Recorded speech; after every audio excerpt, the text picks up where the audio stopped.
हुआ और मैं बधाई देता हूँ कि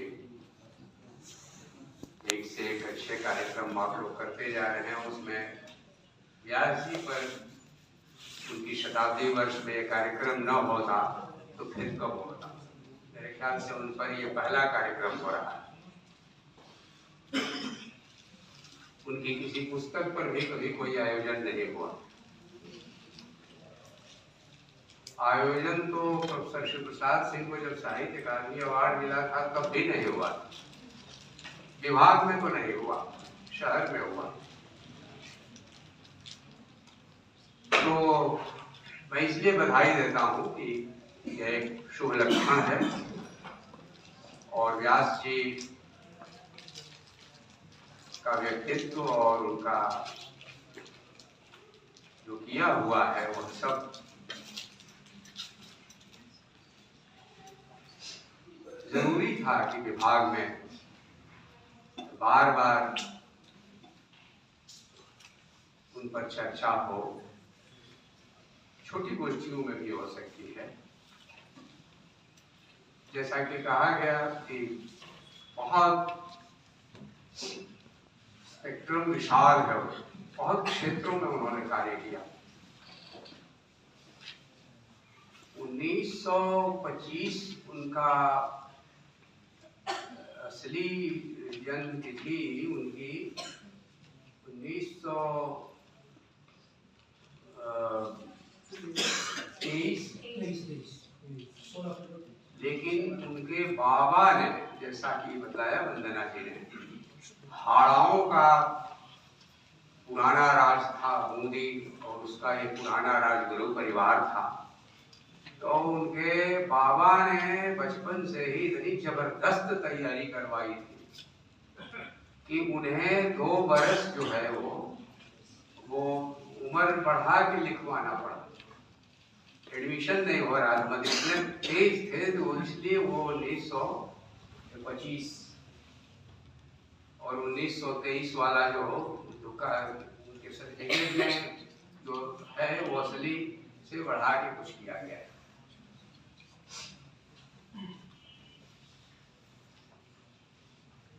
तो पढ़ाई में औपचारिक शिक्षा का कम महत्व है।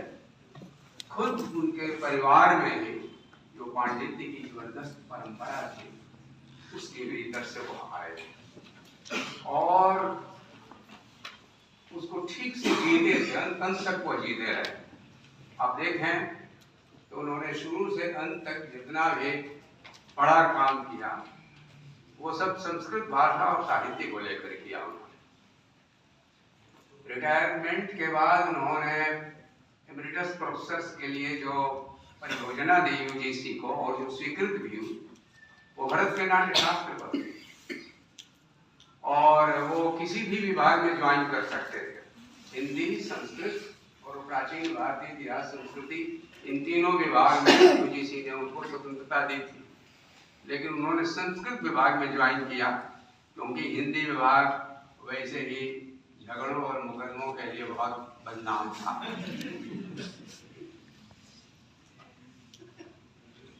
उनको अंग्रेजी में भी बोलते मैंने सुना, संस्कृत में भी बोलते सुना, लेकिन पढ़ाते हिंदी में थे। लेकिन संत साहित्य उन्हें बहुत रास नहीं आता। वो अच्छे ढंग से पढ़ाते थे बिहारी, आधुनिक कवियों में कामायनी, इन दोनों पर बहुत अच्छा लिख सकते थे। अगर इन पर बुलवाया जाता उनसे तो वो किताब हिंदी में उनकी रसज्ञता का एक अच्छा प्रमाण होता। पंडित तो थे ही लेकिन रसज्ञ बहुत जबरदस्त थे और वो रसज्ञता उन्होंने बहुत परिश्रम से हासिल की थी। इतने उनको छंद याद थे, संस्कृत में, हिंदी में, फारसी के छंद बहुत याद।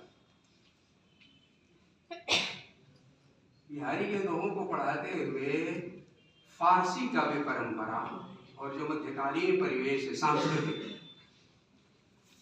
वो समय कम रहता था लेकिन फिर भी उसको स्पष्ट करने की कोशिश करते थे। वही संधि का एक उदाहरण है ना बिहारी का, छुटी दसी सुता की झलक, झलक्यो यौवन अंग, दीपत देह दुहूनि मिली, दीपत तापता। अब ये तापता स्पष्ट करने के लिए ये तो पढ़ाते हुए ऐसा आवेग से, भावावेग से भर जाते थे कि पढ़ाते पढ़ाते वो जो हल्का सा ऊंचा चौकीच बनाया गया है पढ़ाने के लिए यहाँ से वहां तक, वो उससे कभी कभी नीचे आ जाते थे। हम लोग को डरता लगता था गिर न पड़े, और फिर उतनी ही फुर्ती से वो ऊपर चढ़ जाते थे। लेकिन लड़के हंसते भी हो तो भी पढ़ाने का उनका क्रम टूटता नहीं। वो ताफ्ता ताफ्ता कैसे बताऊं तुम लोग, वो धूपछाही रंग कैसे बताएं? वो कल जो मैं सूट पहन के आया था वो धूपछाही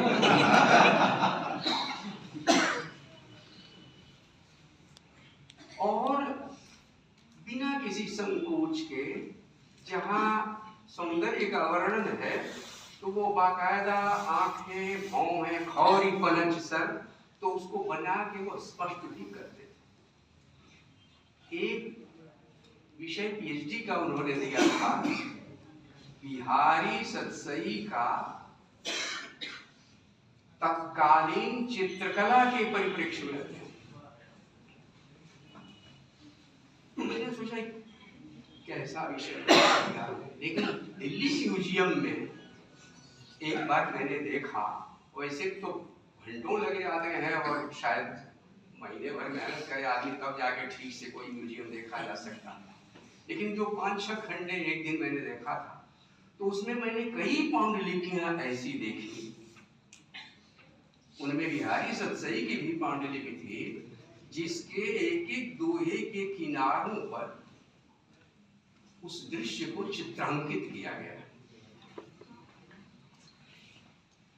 हम और पांडे जी अक्सर उनका सत्संग करने जाते थे, तो वो बैठे बैठे ही बताते थे कि कांगड़ा कलम, राजपूत कलम, इनमें कहाँ कहाँ थोड़ा थोड़ा सा फर्क है, कौन कौन पत्ते, कहाँ कहाँ केला, कहाँ कहाँ कदम, किन किन चित्रों में आता है। ये मध्यकाल की चित्रकला, नृत्य कला, संगीत और फारसी काव्य परंपरा, इन सबका जो प्रभाव पड़ा था, उस पूरी कविता को समझने के लिए उन्होंने उन सब स्रोतों को अच्छी तरह अवशोषित किया।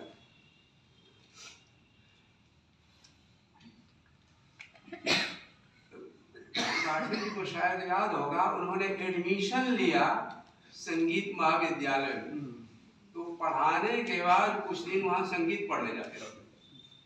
अब पता नहीं वायलिन बजाते थे उस समय न क्या बजाने, लेकिन किसी या वीणा किसी एक में लिया था, सितार या वायलिन, तार वाद्य ही कोई था जिसमें उन्होंने एडमिशन लिया।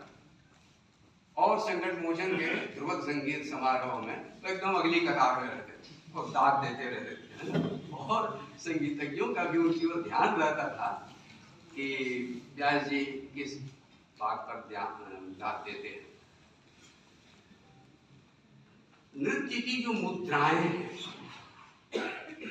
उन मुद्राओं पर कहाँ कहाँ कविता है। इसीलिए आप देखिए भक्ति काव्य पर अपनी सारी प्रतिभा एग्जॉस्ट कर दी शुक्ल जी ने, लेकिन हिंदी साहित्य के इतिहास पर ध्यान दीजिए तो उसका आधा हिस्सा रीतिकालीन कविता के उद्धरणों से भरा हुआ।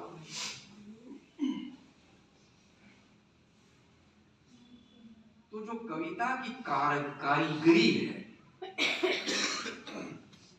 और जहां चित्रकला और संगीत कला दोनों उसके भीतर मिली हुई है, तो संस्कृत की काव्य परंपरा से आने की वजह से और एक अभ्यास भी हो जाता है, एक पसंद भी बन जाती है, इसलिए उनको देव की कविता, मोतीराम की कविता, घनानंद की कविता और बिहारी की कविता वो पकड़ती थी और वो उनको याद थे। और वो रम जाते थे उनको खोलने में। अगर कोई श्लोक बताए कविता बताए तो उससे मिलता हुआ संस्कृत श्लोक। इसीलिए समुद्र संगम अगर आप पढ़िए तो आप पाएंगे कि दरबार जब बैठता है तो उसमें एक पर्शियन कविता पढ़ी जाती है और फिर वहां एक ब्रज भाषा की कविता पढ़ी जा रही है। तो कैसे भाषा और उसकी मूर्ति व्यंजना प्रभावित हुई, यह उनके अध्यापन में स्पष्ट दिखाई देता था।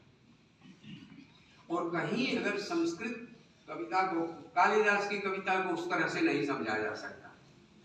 जो जगन्नाथ पंडित की कविता है, यानी समय का बोध उनको बिल्कुल सही रहता था कि किस सांस्कृतिक परिवेश की यह रचना है। चूंकि यह सब का सब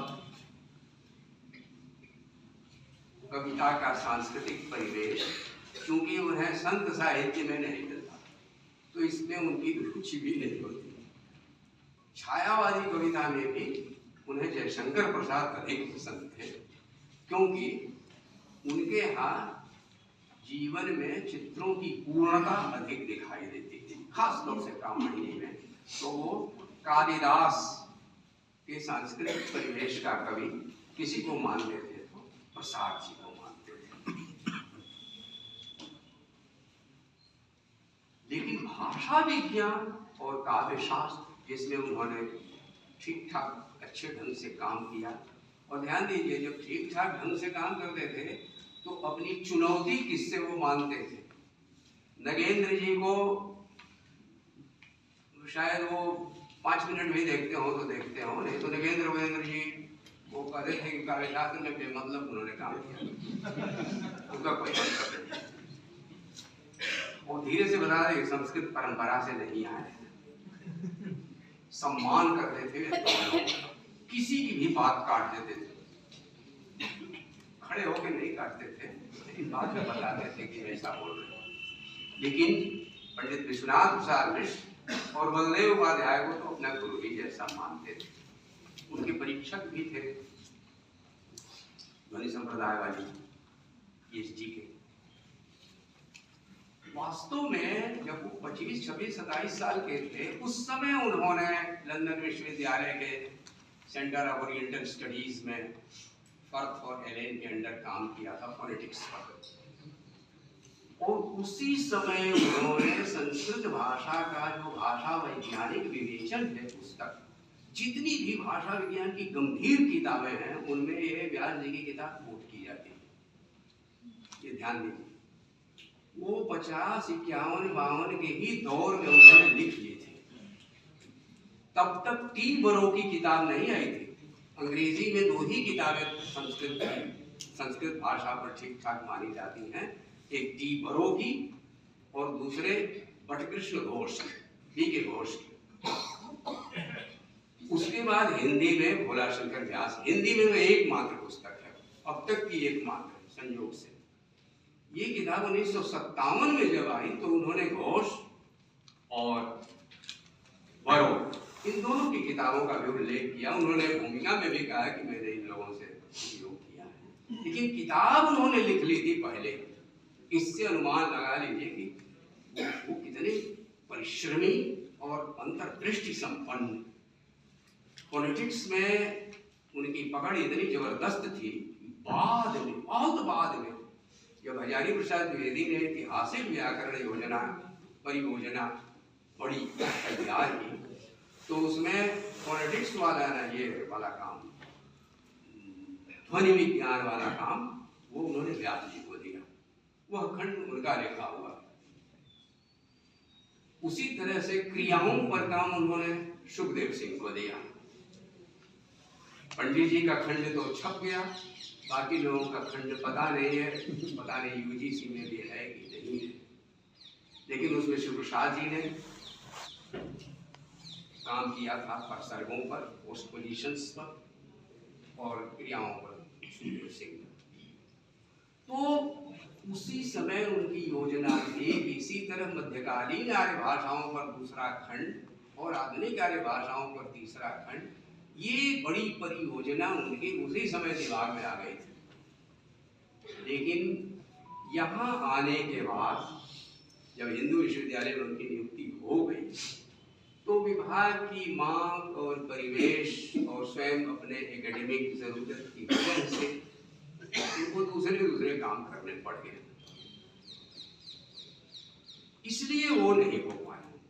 उस चक्कर की वो वही एक किताब रह गई, संस्कृत भाषा का भाषा वैज्ञानिक रहते हैं। ये जो काव्यशास्त्र संबंधी काम हुए उसी समय डीलिट के हिसाब से उन्होंने प्राकृत पैंगलम पर काम किया, 2 खंडों वाला। उस पर राजस्थान विश्वविद्यालय से उनको डीलिट मिला। प्राकृत पैंगलम कि एक खंड में तो टेक्स्ट है, दूसरे खंड में उन्होंने छंदों के विकास पर जो काम किया है वो हिंदी में अब तक का अकेला काम है।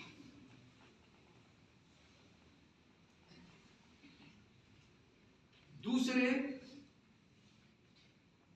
आप पाएंगे कि उनकी कुछ किताबें ऐसी हैं जो पुस्तकों के में अंश रूप में मौजूद है।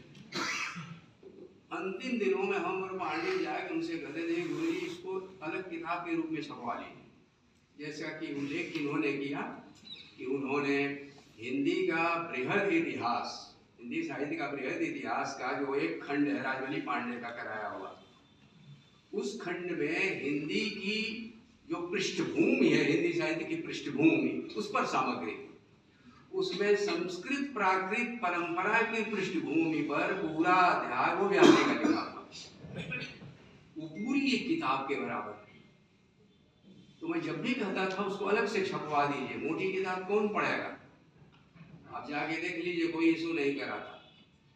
तो बोले कि नहीं ये अनैतिक है, सभा के लिए वो दे दिया था, सभा ने उसको छापा है, सभा अलग किताब के रूप में छापे। तो हमने कहा कि परशुराम चतुर्थी ने पूरा खंड छपवा दिया अपने नाम से।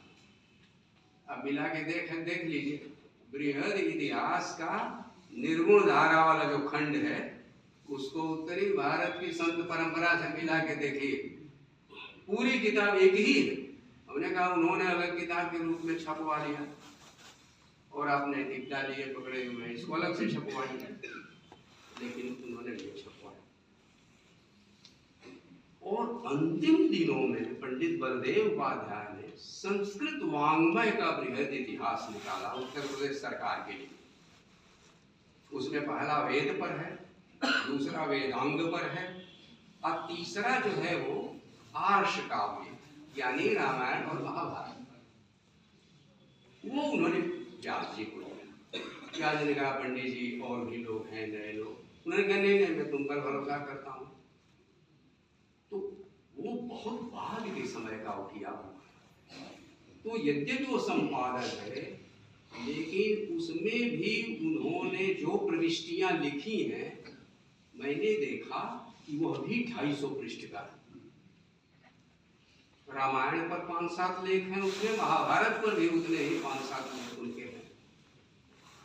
तो कुछ किताबें उनकी इस तरह की बृहद पुस्तकों के अंश के रूप में पड़ी हुई हैं जो वो पुस्तक के रूप में छपा सकते थे, लेकिन उन्होंने नहीं छपवाया।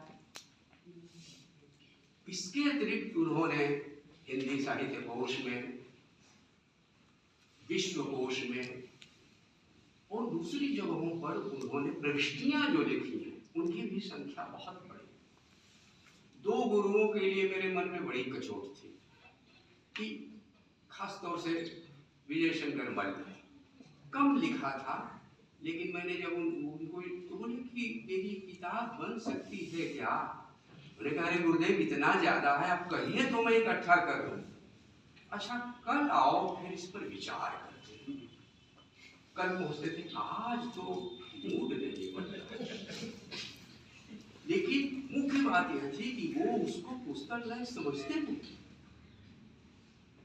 तो ऐसे लोग जिन्होंने कम लिखा, जैसे केशव प्रसाद मिश्र ने तब लिखा जब ईबी कीथ का खंडन करना हुआ तो उसके खिलाफ उन्होंने अंग्रेजी में अपनी भाषा पर एक लिखा एशियाटिक सोसाइटी का परिवार के चरणल के लिए, बाकी कभी नागरिक सभा वभा के लिए काट ललित निबंध इत्यादि जैसा कुछ लिख देते, प्रज्ञा के लिए कभी कुछ दे दिया बस।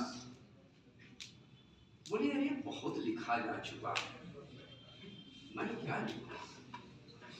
तो मल्ल जी ने ऐसे ही लोगों के, खास तौर से वाजपेयी जी जब तक रहे आलोचना के संपादक, उन्होंने यहाँ के लोगों से लिखवाया।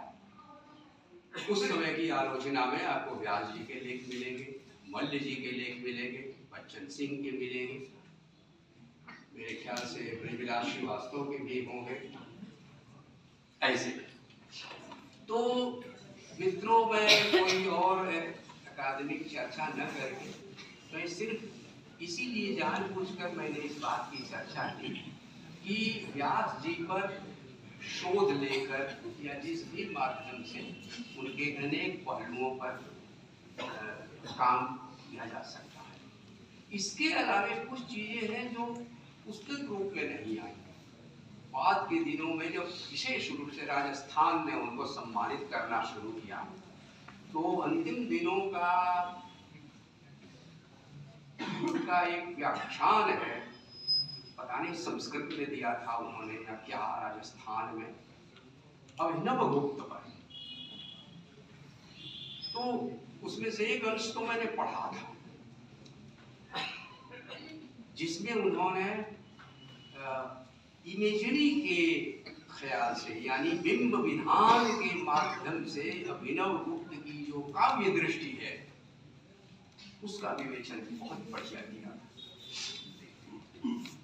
मेघदूत के एक श्लोक को केंद्र में रखकर, तो इस तरह के उनके व्याख्यान, साहित्य के इतिहास दर्शन पर भी उन्होंने वहीं दिया था जयपुर में, वो तो राजस्थान सरकार ने छापा था, वो मेरा देखा हुआ। लेकिन अब व्यापक हिंदी क्षेत्र में ये चीजें आ सके, प्रकाशक भी हैं, तो इन चीजों को ढूंढ करके और सामने लाना चाहिए। हम लोग भी प्रयत्न में हैं, बहुत कोशिश की कि समुद्र संगम उनका किसी तरह आ जाए। वो अंतिम पृष्ठ उसके नहीं उसमें छपे थे इन्होंने, चौखंबा वालों ने, क्योंकि कहा कि अब गुरुजी डाल देने से वो फर्मा जो है गड़बड़ा जाए तो अधूरा ही छापा उसको। बाद में बहुत जिद करने पर वो ज्ञानपीठ से आया, पद्मधर त्रिपाठी से भी मैंने जोर लगाया, मैनेजर पांडे से फिर, तो करते करते वो समुद्र संगम का बिंब उन्होंने लिया। शाहजहां के जो बड़े बेटे थे दारा शुको, औरंगजेब कहता था शिको, दारा शुको। तो दारा शुको की कई पुस्तकें हैं, उनमें से एक छोटा सा उनका है, उनका आप उसको कह सकते हैं पैम्फलेट जैसा, वो है बज़्मुल बहरैन। बज़्म माने सभा और बहर माने होता है समुद्र, बहर का जमा यानी बहुवचन होगा बहरैन। तो बज़्मुल बहरैन माने समुद्रों की सभा या समुद्रों का संगम। उसने परिकल्पना की है कि एक ओर हिंदू चिंतन और दूसरी ओर इस्लाम का धर्म और चिंतन, हिंदू धर्म दर्शन, इस्लाम का धर्म दर्शन, ये दो समुद्र की तरह से आगे भारत में मिल रहे हैं। यह परिकल्पना व्यास जी ने अपने उपन्यास के शीर्षक लिए चुना, समुद्र संगम। उस उपन्यास को आप जरूर पढ़ें। उसमें केवल पंडित राज जगन्नाथ का जीवन नहीं, बल्कि उनके जीवन के माध्यम से दो समुद्रों का संगम कैसे हो रहा था, कविता में, संस्कृति में, धर्म में, भाषा में, वो सब बड़े अधिकार के साथ। अरबी तो मैं नहीं जानता, कहा गया शायद, लेकिन पर्शियन पर उन्होंने थोड़ा अभ्यास किया था। उर्दू तो खैर उस जमाने के पढ़े हुए लोग सब जानते थे। तो इस मामले में व्यास जी ऐसे उदार पंडित थे जैसे कि पुराने लोग हुआ करते थे, उड़मग जी बिल्कुल नहीं। वो सब बाद में लोग ऐसे इस प्रकार के लोग बाद में पैदा होने लगे। जो समझते थे कि संस्कृत विद्या का मतलब होता है विपुमंडूकता। व्यास जी ऐसे नहीं, संस्कृत भाषा का भाषा वैज्ञानिक अध्ययन आप पढ़िए, उसका आखिरी अध्याय पढ़िए आप। खुद वैदिक भाषा का विकास उन्होंने इतना अच्छे ढंग से समझाया है, कम शब्दों में, अद्भुत पुस्तक है। जब भी वो अंग्रेजी वाले प्रोफेसर हम लोगों से मिलते थे, बाद में वहाँ केरल में वाइस चांसलर है हाँ जी भी मोहन हम्पी साहब, पोइट्री वाले, तो वो हमेशा उस पुस्तक के का जिक्र करते थे। दूसरे प्रदेशों में भी आप जाइए तो व्यास जी की इस किताब का जिक्र लोग करते आपको मिलेगा। उसमें उन्होंने कहा है कि वैदिक भाषा का अध्ययन, क्योंकि वेदों का संकलन एक काल का नहीं है, खास तौर से यजुर्वेद का जो गद्य भाग है वो बाद का है। ऋग्वेद में भी प्रारंभिक जो मंडल है उनके मंत्र और आरंभिक, लेकिन उसका जो लिखित छपित रूप है वही प्रामाणिक नहीं है। भाषा का अध्ययन उसके उच्चारण से करना चाहिए। इसीलिए वैदिक भाषा का जब भी उन्होंने विवेचन किया, कौमुदी और वैयाकरण सिद्धांत कौमुदी वगैरह के आधार पर नहीं, पाणिनि के आधार पर नहीं किया। ऋषि दयानंद ने भी पाणिनि के आधार पर किया, व्यास जी ने ऋग्वेद प्राचीन साक्ष्य के आधार पर। जब वो गणेश की पूजा होती है तो आप लोगों ने भी सुना होगा, है ना, भूर्भुवः स्वरोम, लिखा है स्वरोम लेकिन उच्चारण होगा सुवरोम, है ना, स्व सुव हो जाएगा। सक्षम लिखा है सखियम, ऐसा पढ़ेगा। तो पाठ का सुनना जरूरी है। और इस तरीके से उन्होंने वैदिक मंत्र और जिंदा अवस्था का मंत्र दोनों को आमने सामने रख के ध्वनि परिवर्तन कैसे एकदम मंत्र जस का तस जिंदा अवस्था में मिल जाता है, कैसे मिलता है, ये समझाने की उन्होंने कोशिश की। दूसरे, संस्कृत में द्रविड़ और मुंडारी भाषाओं से शब्द किस तरह आए हैं और हिंदी और भोजपुरी के शब्द भी कैसे उसके गवाही देते हैं, यह भी उन्होंने बहुत अच्छे ढंग से समझाया है। तो इसलिए उनकी भाषा वैज्ञानिक रचना भी इतनी आपको रचनात्मक मालूम होगी, बल्कि उतारी हुई, बहुत सारे भाषा विज्ञान की पुस्तक है ना, उतारी हुई किताब है, किताब से किताब बनाई गई है। इस तरह का मुकदमे भी चल चुके हैं कि इतने पृष्ठ यहाँ का, इतने पृष्ठ यहाँ का, यह सब भी होता है भाषा विज्ञान। और बहुत आसान है, क्योंकि भाषा विज्ञान में जो बढ़ोतरी हो रही है उससे कुछ अता पता है नहीं, जो चल रहा है वही चल रहा है।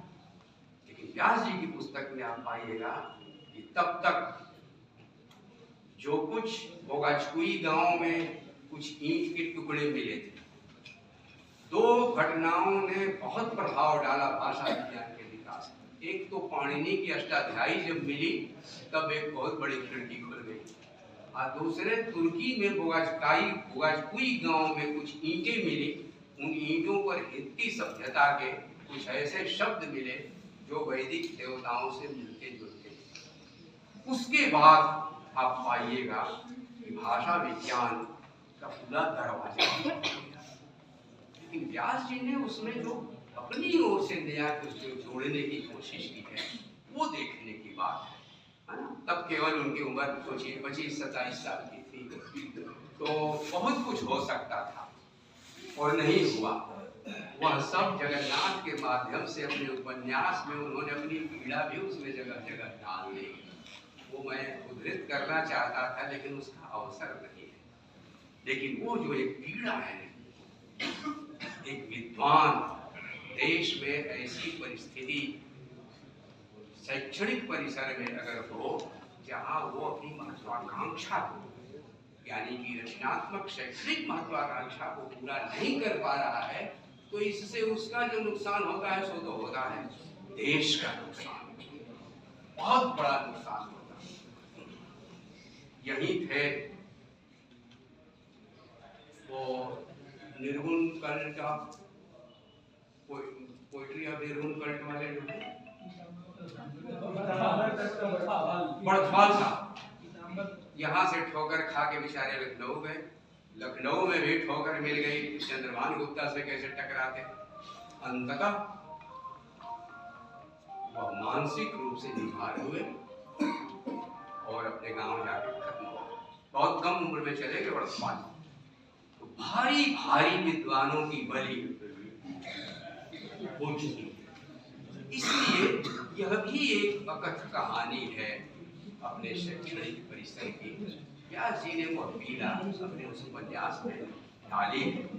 तो इस दृष्टि से भी व्यास जी हमको बराबर याद आते रहेंगे, क्योंकि उस तरह का संघर्ष अभी खत्म नहीं हुआ और उस तरह के लोगों के लिए चुनौतियां भी अभी खत्म नहीं हुई। बहुत बहुत धन्यवाद।